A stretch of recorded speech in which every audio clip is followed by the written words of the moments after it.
My people fear humans. Then let me give them a new reason.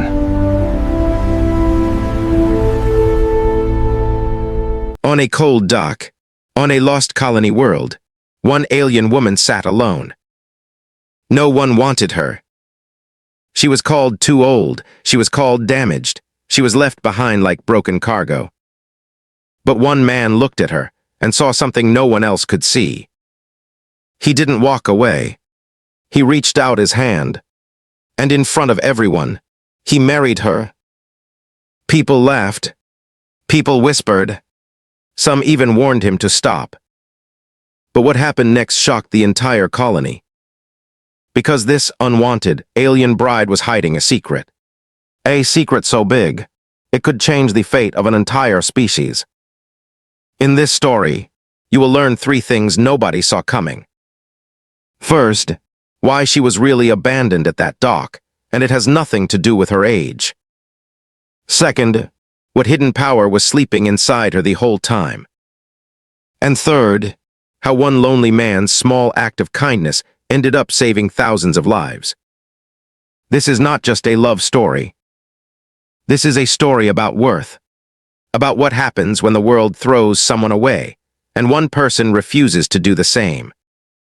Stay with me, because the ending of this story will stay with you long after the video ends. Let me show you exactly how this happened. On the edge of a tired trading colony called Dockhaven, the fog rolled in slow and heavy every evening. The docks smelled like oil, salt water, and old metal. Ships came and went all day, carrying goods, workers, and sometimes people who had nowhere else to go. Ethan Cole was one of the quiet ones. He worked long shifts loading cargo onto transport ships. He didn't talk much. He didn't have many friends. Most nights, he walked home alone, past the noisy bars and busy markets, thinking about nothing in particular. Ethan wasn't rich. He wasn't powerful. He was just a tired worker trying to get through another day. But he had one thing that made him different from most people in Dockhaven. He noticed things other people ignored. That evening, something caught his eye near the old cargo platform. A woman sat alone at the edge of the dock. She wore a long white dress that looked out of place among the crates and machines. Her skin had a soft blue tint, almost like moonlight on water. Her ears were long and pointed, marking her as one of the Velmari, a species from a distant star system that traders sometimes brought through Dockhaven. Nobody was near her. No guard. No family. No buyers. Ethan had seen alien traders bring in workers before, but this felt different. She wasn't chained. She wasn't guarded. She was simply left there, like something no one wanted anymore. He slowed his steps and looked closer. She sat perfectly still, staring at the water. Her face showed no fear, only tiredness. A deep, quiet tiredness that comes from being unwanted for a very long time. Ethan asked one of the dock workers nearby what was happening. The man shrugged. Trader left her. Said she's too old for the buyers. Nobody wants her anymore. She'll probably just sit there till the tide takes her, or someone reports her missing. Ethan felt something twist in his chest. He didn't understand why the words bothered him so much. Maybe because he knew what it felt like to be looked over. To be seen as not good enough. To be left behind while everyone else moved on with their lives. He walked toward her slowly, unsure of what he would even say. She turned her head when she noticed his shadow falling over her. Her eyes were a deep violet color, calm but guarded. She studied him carefully, waiting to see what kind of man he was. "Are you all right?" Ethan asked, his voice soft. She didn't answer right away. Maybe she wasn't used to being asked that question. "I do not need help," she finally said, her voice steady but quiet. "I am simply waiting." Waiting for what? She looked back toward the water. For nothing, I suppose. Those words hit Ethan harder than he expected. He sat down near her, keeping a respectful distance.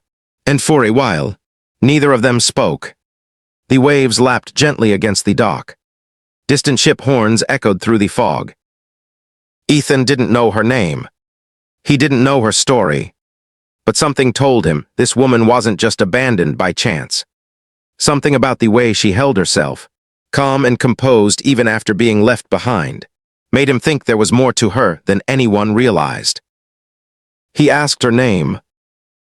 "Selene," she answered simply. "I'm Ethan." She gave a small nod, as if acknowledging him was the polite thing to do. Nothing more. As the sky grew darker, Ethan made a decision that would change both their lives forever. He couldn't just leave her there. Not because he felt sorry for her, but because something about her felt important, like a puzzle piece that didn't belong in the trash pile people had thrown her into. "Come with me," he said. "You shouldn't be out here alone." Selene studied him for a long moment, violet eyes searching his face for a lie, a trick, or some hidden motive. She found none.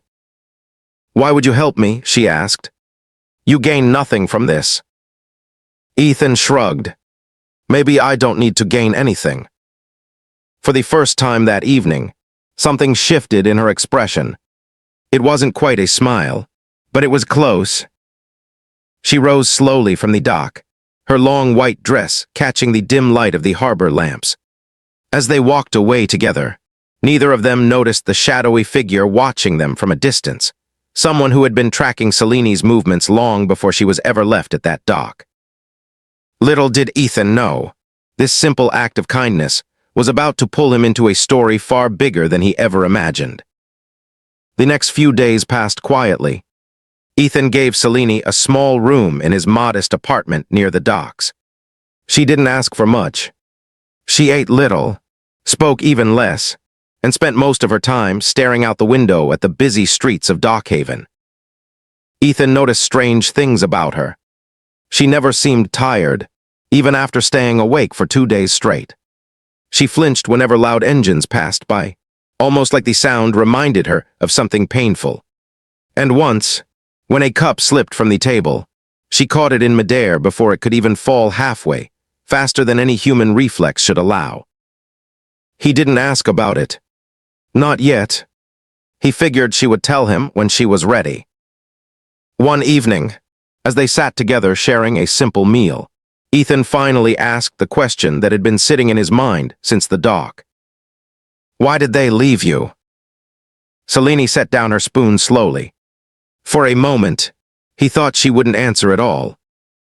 "They said I was too old for the market," she said quietly. "Buyers want young Velmarie. Ones who can be trained easily, who don't remember much of their old lives. I remembered too much. I asked too many questions. So they decided I was not useful." Ethan frowned. "That's not a reason to just throw someone away." "It is, if you view people as products," Selene replied, her voice calm but edged with old paintings. "Where I come from, or where I was taken from, worth is measured differently than here." Ethan wanted to ask more, but he could see the memory weighed heavy on her. He let the silence sit between them instead of pushing further. That night, marketplace gossip in Dockhaven began to shift. Word spread quickly that Ethan Cole, a simple cargo worker, had taken in the unwanted alien woman from the docks. Some people laughed. Some warned him she could be dangerous, an experiment gone wrong, or a spy sent by rival trading families. Others simply thought he was foolish for taking on a burden nobody else wanted. Ethan ignored most of it. But one voice he couldn't ignore belonged to Harlan Voss, a wealthy trader who ran much of Dockhaven's black market cargo trade. Harlan had been the one who originally acquired Selene from a distant trading post, planning to sell her for a high price to a private collector interested in rare Velmarie specimens. When the sale fell through because buyers deemed her too aware, too old, too much trouble, Harlan simply left her at the dock rather than deal with the paperwork of returning damaged goods. He assumed she would either wander off or be picked up by colony security and quietly disposed of. He never expected a dockworker to take her inches. Harlan visited Ethan's apartment 2 days later. His expensive coat, a stark contrast to the modest building. "You've caused me a bit of a problem," Harlan said, leaning against the doorway. "That woman inside, she's not just some lost traveler. She was under contract. Property, if you will, until a deal falls through properly." Ethan felt his jaw tighten. "She's not property." Harlan smiled thinly. "Careful, friend. People don't usually get involved in things above their pay grade. I could make this complicated for you." Ethan didn't back down. "Then complicate it. She's not going anywhere." Harlan studied him for a long moment before shaking his head and walking away, muttering something about fools falling for lost causes. That night, Ethan made a decision that shocked even himself. If Selene was still technically bound by some kind of ownership contract, there was only one way in Dockhaven law to fully free her from any future claims: marriage under colonial registry.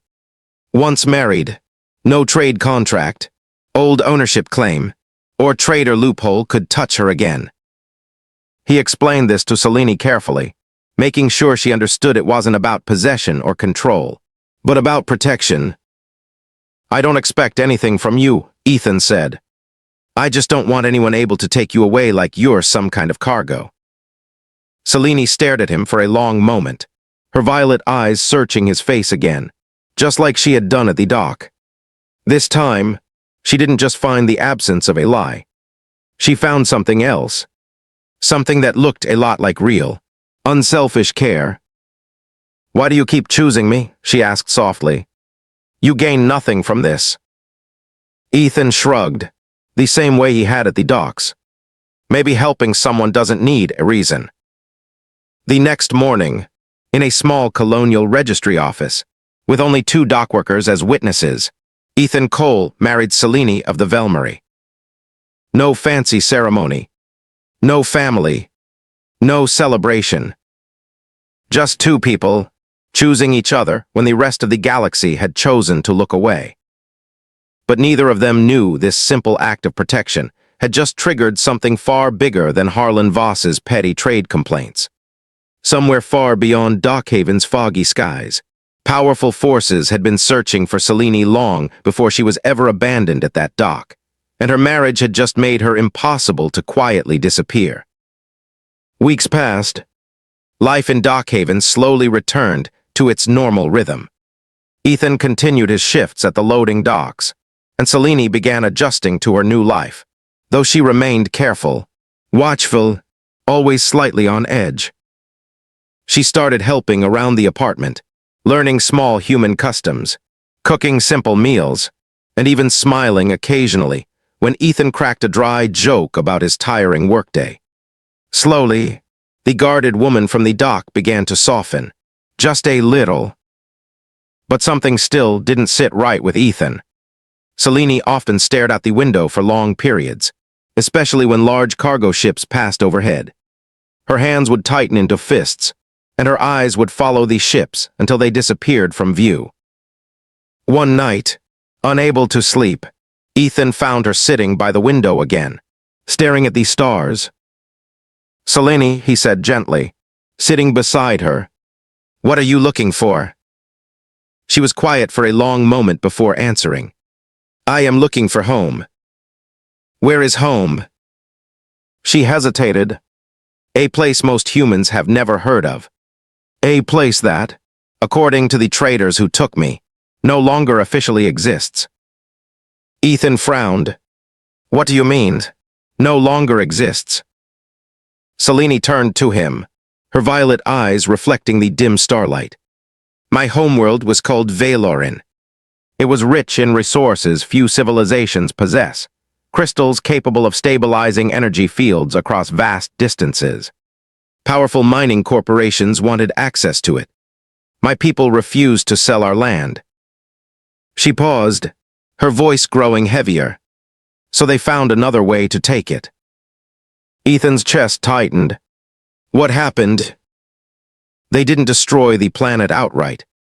That would draw too much attention from galactic oversight committees.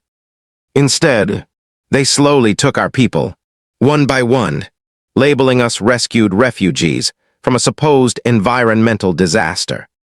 In truth, they wanted our young, our strong, our easily controlled, and they wanted us memory wiped so we wouldn't remember what really happened.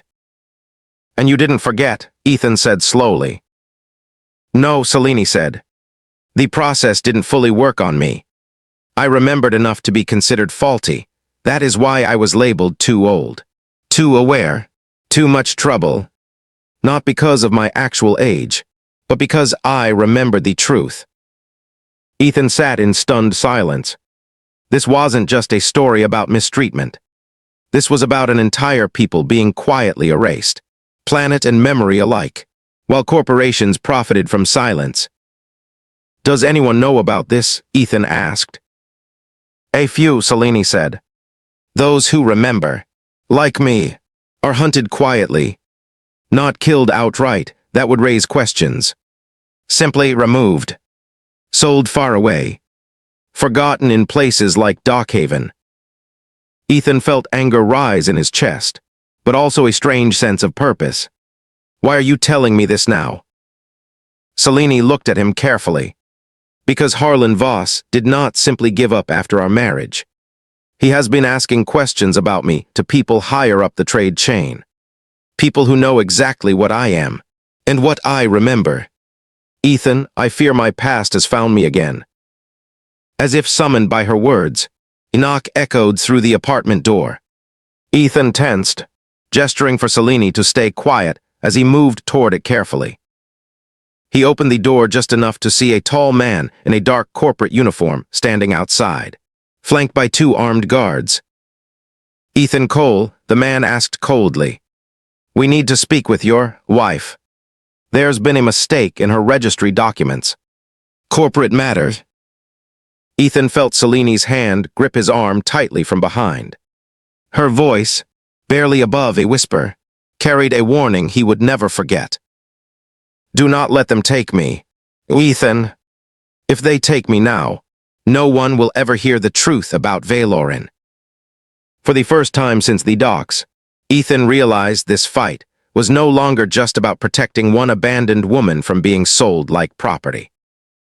It was about protecting the last living memory of an entire world that powerful people wanted erased forever. Ethan closed the door halfway, blocking the corporate agent's view of the apartment. His heart pounded, but his voice stayed steady. There's no mistake, Ethan said firmly. Her registry is legal. She's my wife. You have no authority here. The agent's expression didn't change. Corporate matters override colonial marriage registries when prior ownership contracts are involved. I suggest you step aside. Ethan didn't move. Show me a warrant. The agent paused, clearly annoyed by the delay. We'll be back with proper documentation. This isn't over, Mr.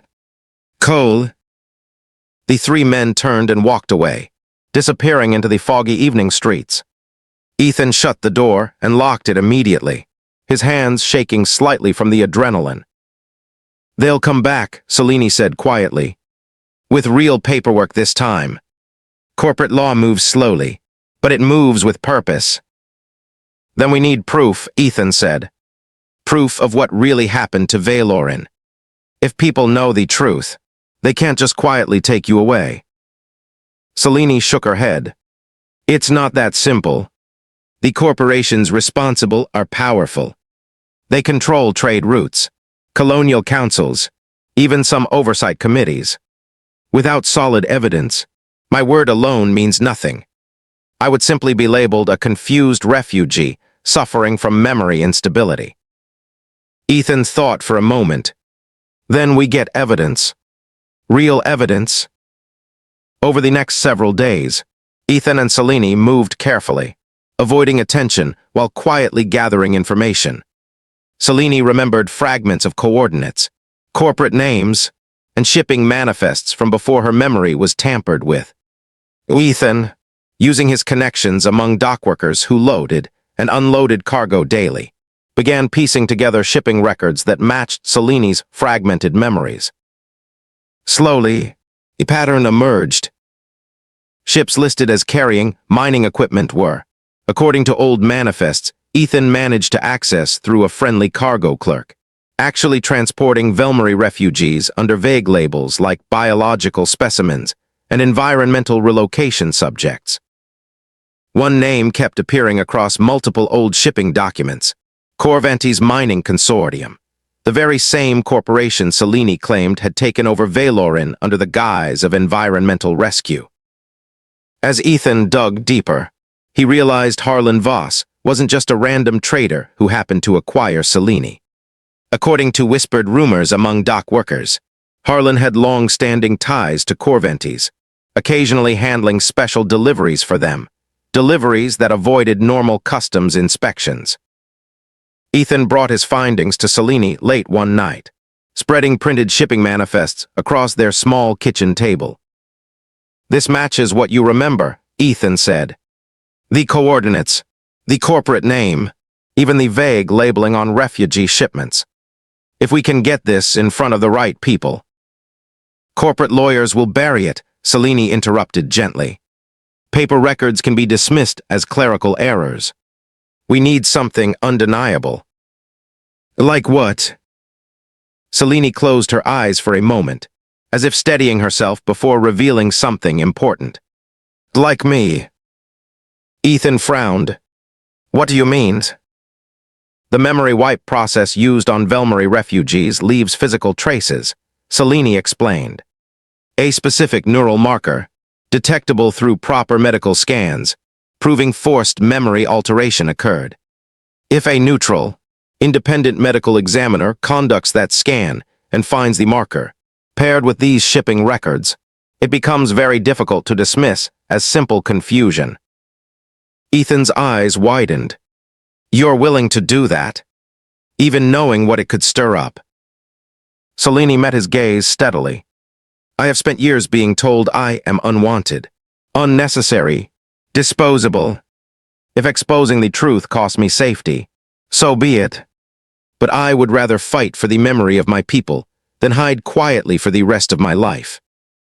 Ethan nodded slowly, feeling a strange mixture of fear and admiration for the woman beside him. "Then we find a doctor we can trust. Someone outside corporate influence." Little did they know, Harlan Voss had already alerted his contacts within Corvantes about Ethan's digging through old shipping records. The clock was now ticking faster than either of them realized, and their next move needed to be their smartest one yet. Finding a doctor untouched by corporate influence in a colony like Dockhaven wasn't easy. Most medical facilities operated under contracts with major trading companies, including Corvantes. But Ethan remembered one name: Dr. Amara Kessler, an older physician who had left corporate medicine years ago after refusing to falsify a workplace injury report for a mining company. She now ran a small independent clinic on the quieter side of the colony, treating anyone who couldn't afford corporate health care. Ethan and Selene arrived late at night, hoping to avoid unwanted attention. "Doctor..." Kessler listened carefully as they explained the situation, her expression growing more serious with every detail. "I've heard whispers about memory-wiped refugees before, Doctor," Kessler admitted quietly. "Rumors mostly. Corporate-controlled hospitals wouldn't dare investigate something like this. Careers end quickly for those who ask too many questions." "Will you help us?" Ethan asked. "Doctor..." Kessler studied Selene for a long moment before nodding slowly. "I didn't leave corporate medicine to keep looking away from the truth. Let's do the scan." The procedure was simple but tense. Ethan waited anxiously outside the small examination room while Dr. Kessler performed the necessary neural scans on Selene. After nearly an hour, Dr. Kessler stepped out, her face pale but resolute. "There's a marker," she said quietly, "exactly like Selene described. Clear evidence of forced memory alteration, consistent with illegal neural tampering technology. Whoever did this violated multiple interstellar medical ethics laws. Ethan felt a wave of relief mixed with dread. They finally had proof, real, undeniable proof. But before they could plan their next move, a loud commotion erupted outside the clinic. Ethan rushed to the window and saw several armed corporate security agents approaching, Harlan Voss walking confidently beside them. "They found us," Selene said, her voice tense but steady. "Doctor," Kessler moved quickly. "There's a back exit. Go now. I'll stall them as long as I can." Ethan grabbed Selene's hand, and they slipped out through the clinic's rear door, just as heavy footsteps echoed through the front entrance. They ran through narrow alleyways, the foggy streets of Dockhaven providing some cover. Ethan's mind raced, trying to think of somewhere safe, someone who could help them expose Corvantes before Harlan's men caught up. Then he remembered something important. Dockhaven's Colonial Council held monthly open sessions where citizens could publicly present grievances, live-streamed across the entire colony network for transparency. If they could get the evidence in front of the council publicly, Corvantes couldn't quietly bury it. The next council session was happening that very morning. Exhausted and out of breath, Ethan and Selene arrived just as the session began. Security guards eyed them suspiciously, but Ethan pushed forward, holding up the printed shipping manifests and medical scan results. "I have evidence of illegal refugee trafficking and forced memory alteration linked to Corvantes Mining Consortium," Ethan announced loudly, his voice carrying across the chamber. "This woman, my wife, is living proof of crimes committed against an entire species." Gasps spread through the room as council members exchanged uneasy glances. Before security could remove them, one senior council member, visibly shaken by the documents presented, ordered an immediate independent investigation, live on record for the entire colony to witness. Harlan Voss, arriving moments later with his men, froze in the doorway, realizing he was too late to stop what had just been set into motion. Word spread across Dockhaven within hours, then across neighboring colonies within days. The evidence Ethan and Selene presented sparked a full interstellar investigation into Corvantes Mining Consortium's activities on Valoran. Months later, after a lengthy investigation, several high-ranking Corvantes executives faced serious legal consequences for illegal trafficking and unauthorized neural tampering. Valoran's story, once quietly erased, became widely known across multiple colonies, forcing important conversations about corporate accountability and refugee rights. Selene, once dismissed as too old and unwanted, became an unexpected symbol of resilience and truth. And Ethan, the quiet dockworker who once walked past without noticing most things, became known as the man who refused to look away. Together, they didn't just save each other. They gave a forgotten world its voice back.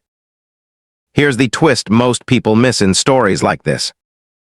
Selene wasn't valuable because she was rare, or beautiful, or still useful to someone else's plans. She was valuable because she remembered the truth, when everyone around her wanted her to forget.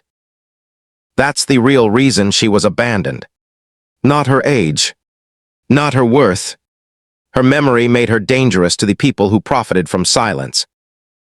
And Ethan didn't marry her to be a hero. He simply refused to treat a person like leftover cargo. That one small choice, reaching out his hand instead of walking away, ended up exposing a crime that powerful people had hidden for years. Sometimes, the people the world throws away are the ones holding the most important truths. This story started with one lonely man and one abandoned bride. It ended with an entire world getting its story back. If this opened your eyes to how easily the powerful erase the powerless, wait until you hear what happened to the Velmarie survivors scattered across other colonies. Their stories are even more shocking, and we'll be covering one of them very soon. Let's recap what we just learned. One abandoned alien bride was cast aside for remembering the truth, not for being too old. One lonely man's simple act of kindness ended up exposing an interstellar cover-up. And one small colonial marriage registry became the tool that saved an entire species' story from disappearing forever. This is why we tell stories like this on this channel. Because sometimes, the smallest, quietest people carry the biggest truths, and sometimes, one person choosing kindness changes everything. If this story moved you, hit that like button right now. It genuinely helps this channel reach more people who need to hear stories like Ethan and Selene's. And if you haven't already, subscribe and turn on notifications.